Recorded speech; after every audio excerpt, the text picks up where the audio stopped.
Si quelque chose est accepté par les scientifiques, c'est que la planète Terre a une date d'expiration. Astronomes, biologistes, physiciens, géologues, scientifiques nucléaires, agronomes, entre autres, ont envisagé les possibilités d'événements qui pourraient mettre fin définitivement à la vie sur Terre.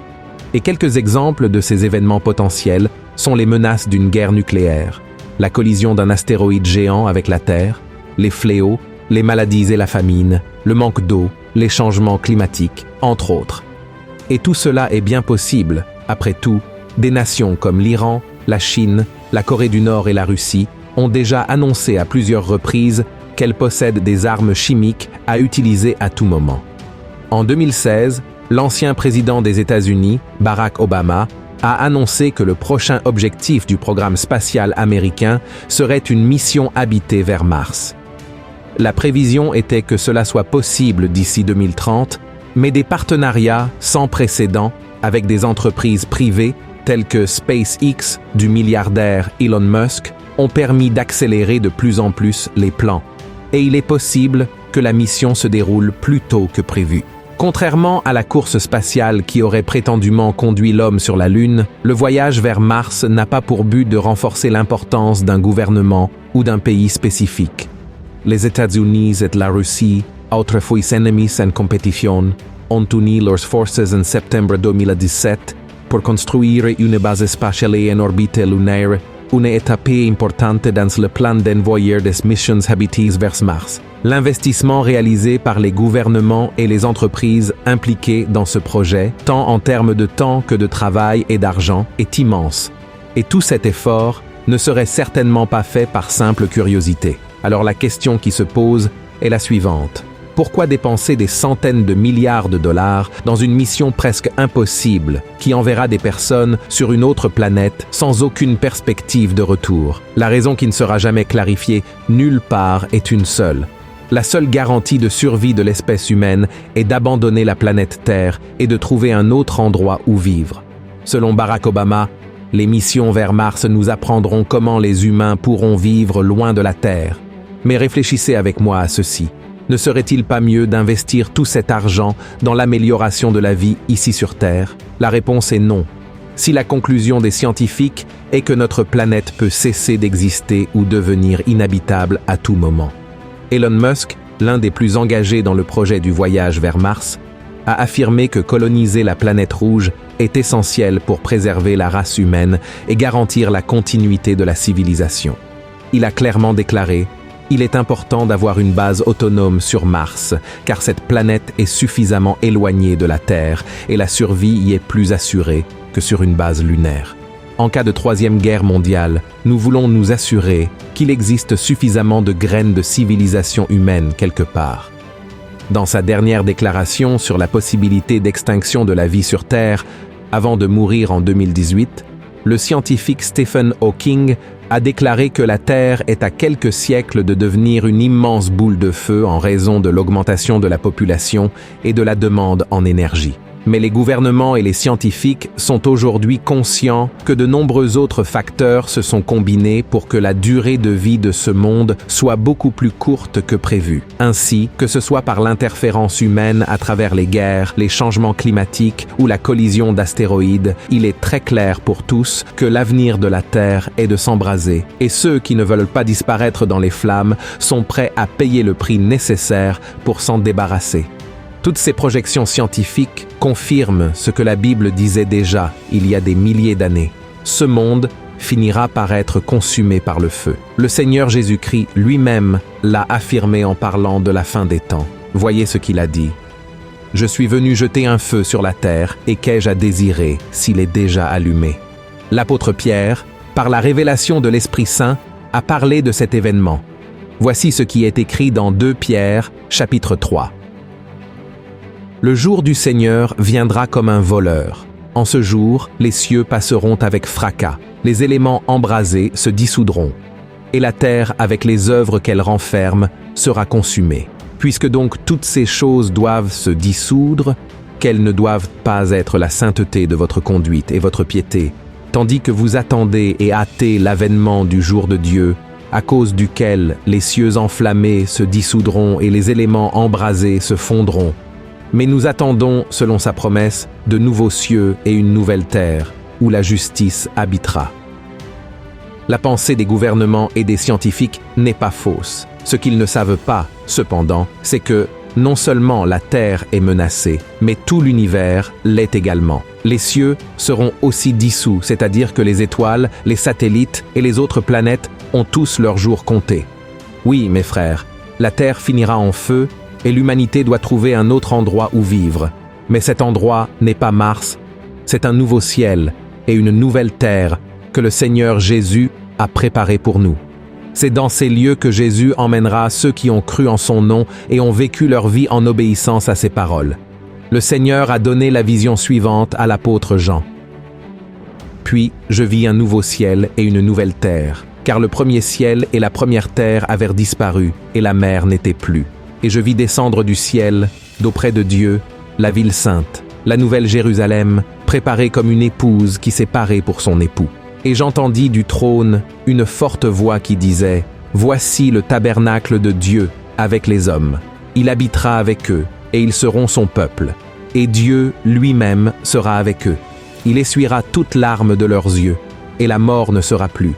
Et il n'y aura plus ni deuil, ni cri, ni douleur, car les premières choses ont disparu. Et celui qui était assis sur le trône dit « Voici, je fais toutes choses nouvelles. » Et il dit « Écris, car ces paroles sont certaines et véritables. » Et contrairement à ce que beaucoup pensent, vous n'avez pas besoin de faire partie d'un quelconque projet spatial pour être sauvé de la fin du monde que nous connaissons aujourd'hui. Vous n'avez pas non plus besoin d'être ami avec un quelconque milliardaire qui souhaite emmener les gens dans l'espace. Ce que vous devez faire, c'est remettre votre vie entre les mains de Jésus-Christ et devenir son ami intime. Car ce ne sont ni les dollars ni les fusées qui sauveront votre âme lorsque la fin viendra, mais le sang de l'agneau qui a été versé sur la croix il y a 2000 ans. Voici ce que dit la Bible. Car Dieu a tant aimé le monde qu'il a donné son Fils unique, afin que quiconque croit en lui ne périsse point, mais qu'il ait la vie éternelle. Dieu, en effet, n'a pas envoyé son Fils dans le monde pour qu'il juge le monde, mais pour que le monde soit sauvé par lui. Celui qui croit en lui n'est point jugé, mais celui qui ne croit pas est déjà jugé, parce qu'il n'a pas cru au nom du Fils unique de Dieu. Alléluia, je vais t'expliquer exactement ce que cela signifie. Tout d'abord, Dieu t'aime, et il a un merveilleux plan pour ta vie. Dans la Bible, il y a de nombreux passages qui parlent de l'amour de Dieu pour nous. Le plus grand exemple en est quand il a envoyé son Fils Jésus dans le monde pour mourir pour nos péchés. Mais même aujourd'hui, le Seigneur prend soin de toi et tout ce qu'il désire le plus, c'est d'avoir une relation intime avec toi. Amen. Deuxièmement, nous sommes tous pécheurs et nous sommes séparés de Dieu. Il est très courant que les gens croient qu'il existe plusieurs chemins pour arriver à Dieu. Il y a de nombreuses religions dans le monde entier. Et dans chacune d'elles, il y a des gens bons et honnêtes. Ainsi, il peut sembler étrange de savoir qu'ils ne seront pas acceptés au ciel, puisqu'ils font tant de bonnes choses. Mais la vérité est que nous sommes tous pécheurs. Et un seul péché suffit pour nous séparer de Dieu, car il est saint. Voyez ce que dit la Bible. Car quiconque observe toute la loi, mais péche contre un seul commandement, devient coupable de tous. En effet, c'est lui qui a dit « Tu ne commettras point d'adultère » a dit aussi « Tu ne tueras point ». Or, si tu ne commets point d'adultère, mais que tu commettes un meurtre, tu deviens transgresseur de la loi. Et comme tu peux l'imaginer, c'est un grand problème, car nous ne pouvons pas arrêter de commettre des péchés. À un moment donné, nous finissons par mentir, convoiter quelque chose qui ne nous appartient pas, utiliser le nom du Seigneur en vain, et de cette manière, nous ne pourrons jamais obtenir la faveur de Dieu par nos propres moyens. Mais quand tout semblait perdu, la prochaine vérité résout notre problème. Jésus-Christ est la seule provision de Dieu pour le péché. Nous ne serons jamais assez bons, c'est pourquoi, frères, nous avons besoin d'un Rédempteur, quelqu'un qui puisse payer pour nos péchés. Alors, Dieu, parce qu'il nous aime tant, a donné Jésus pour être le sacrifice pour nos péchés. Il a subi le châtiment que nous méritions. Voici ce que dit la Bible. Mais Dieu prouve son amour envers nous, en ce que, Lorsque nous étions encore des pécheurs, Christ est mort pour nous. La mort de Jésus a payé la dette de tous nos péchés passés et même de ceux que nous commettrons à l'avenir. Le troisième jour, Dieu l'a ressuscité des morts et l'a placé à sa droite pour être notre intercesseur. La quatrième vérité que tu dois savoir est que Jésus-Christ est le seul chemin vers Dieu. Je sais que cela semble simple, mais beaucoup de gens croient encore qu'il existe d'autres chemins qui mènent à Dieu ou d'autres moyens d'atteindre le salut. Cette erreur a maintenu les gens éloignés de la vérité de l'Évangile. Jésus a dit qu'il est le chemin, la vérité et la vie, et que personne ne peut aller au Père sinon par lui. Par conséquent, il est nécessaire de comprendre qu'être une bonne personne, croire en Dieu et faire de son mieux pour le servir ne suffit pas pour être sauvé. Il est nécessaire d'accepter le Fils de Dieu, Jésus, comme le seul chemin et moyen de salut pour l'humanité. Voici ce qui est écrit. Le Père aime le Fils, et il a remis toutes choses entre ses mains. Celui qui croit au Fils a la vie éternelle. Celui qui ne croit pas au Fils ne verra point la vie, mais la colère de Dieu demeure sur lui. Et la cinquième vérité est que vous devez recevoir Jésus comme votre seul Seigneur et Sauveur. Pour habiter au ciel, vous devez recevoir Jésus comme votre Sauveur et le confesser de votre bouche. Voyez ce qui est écrit dans la Bible. Si tu confesses de ta bouche le Seigneur Jésus, et si tu crois dans ton cœur que Dieu l'a ressuscité des morts, tu seras sauvé. Car c'est en croyant du cœur qu'on parvient à la justice, et c'est en confessant de la bouche qu'on parvient au salut, selon ce que dit l'Écriture. Amen. Et maintenant, je veux faire une prière de salut avec vous. Ouvrez votre cœur et priez avec moi. D'accord? Dieu attend d'entendre ces mots de votre part. Jésus, j'ai besoin de toi dans ma vie. Je reconnais que je suis pécheur et je viens devant toi pour confesser mes péchés et demander ton pardon. Je te remercie d'être mort sur la croix pour mes péchés. Je crois que tu es le Fils de Dieu, que tu es ressuscité des morts et que tu es vivant aujourd'hui. J'ouvre mon cœur et je te reçois comme mon Seigneur et Sauveur. Merci Jésus de pardonner mes péchés et de me donner la vie éternelle. Je te demande de guider ma vie désormais et de me transformer pour que je puisse faire ta volonté et non la mienne. Au nom de Jésus, je prie et je remercie. Amen. Mon frère, si vous avez prié sincèrement, demandant à Jésus d'entrer dans votre vie, la Bible dit que vous avez été sauvés non par vos propres efforts, mais par la foi, par la grâce, qui est un don non mérité. Voyez ce que dit la Bible.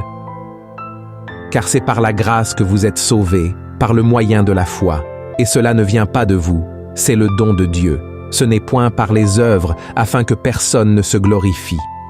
Lorsque nous recevons Jésus-Christ, nous naissons dans la famille de Dieu par l'œuvre surnaturelle du Saint-Esprit, qui habite en chaque chrétien.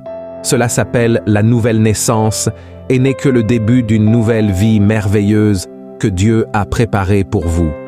Pour approfondir cette relation, vous devez maintenant lire votre Bible pour mieux connaître Jésus, parler à Dieu dans la prière quotidiennement, partager avec d'autres personnes sur le Christ et la transformation qu'il a faite dans votre vie.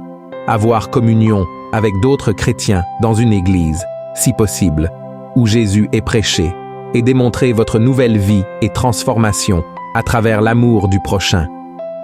Si vous avez apprécié ce message, partagez-le avec vos amis et votre famille. Propageons le message de l'Évangile. Que Dieu vous bénisse et à la prochaine vidéo.